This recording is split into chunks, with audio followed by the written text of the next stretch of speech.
You don't hate your life, you're just comfortable enough to stay. Not happy, not fulfilled, just safe. And that safety is slowly shrinking you. Tonight, I want to talk about something that doesn't look dangerous, but quietly steals your potential every single day. Comfort addiction. We tell ourselves a very polished lie. I'm just waiting for the right time. I'm being realistic. I don't want to rush. I'm protecting my peace. But what if that peace is actually avoidance? What if you're not protecting your energy? You're protecting your fear. Comfort addiction doesn't feel destructive. It feels responsible. That's why it's so hard to detect. 1. Comfort feels like safety, but it's often fear in disguise. Your nervous system loves predictability, same routines, same people, same results, even if those results are mediocre. Your brain doesn't prioritize growth. It prioritizes survival.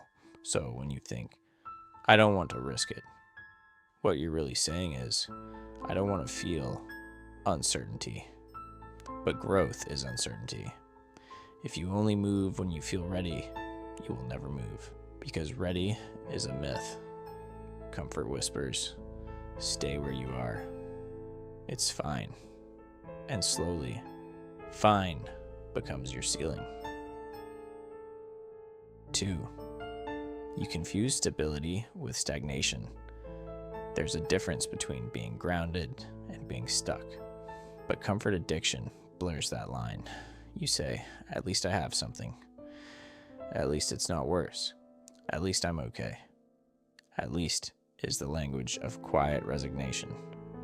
You stop asking what you actually want. You start negotiating with what feels safe. And the scary part, nobody questions you. Society rewards stability, even if it's suffocating you. So you stay and call it maturity. 3. You romanticize the future, but avoid it in the present. You think about changing your career, starting something, leaving something, speaking up. You imagine it vividly at night, but during the day, you choose the familiar. Comfort addiction lets you fantasize about growth so you don't actually have to experience it. Dreaming feels productive, but dreaming without movement is emotional sedation. You're not lazy, you're attached. Attached to the version of life that doesn't challenge your identity. 4.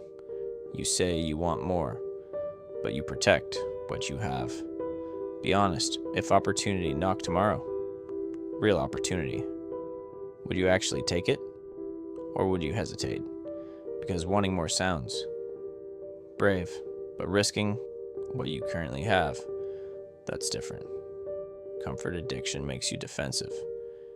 You start listing reasons why now isn't ideal, why timing isn't right, why conditions aren't perfect. You don't need perfect conditions. You need tolerance for discomfort.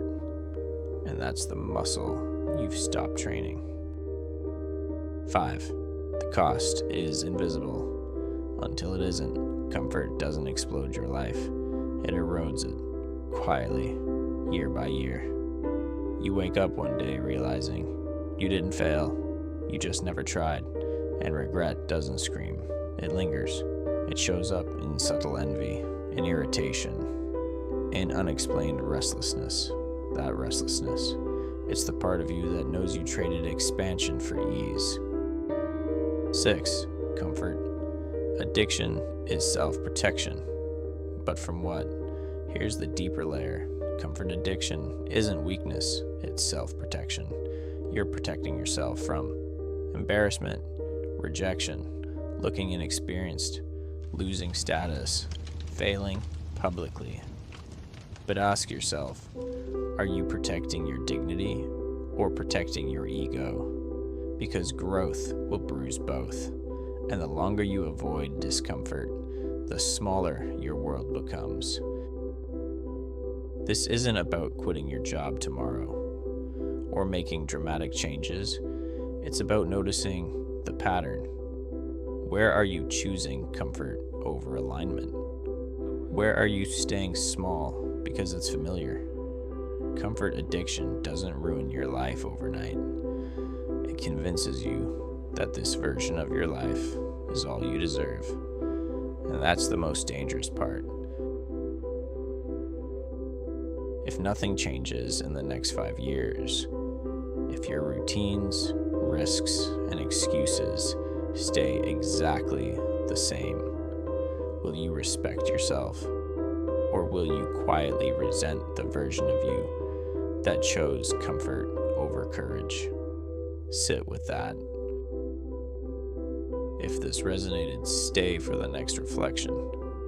And if you're comfortable enough to be honest, share your thoughts in the comments.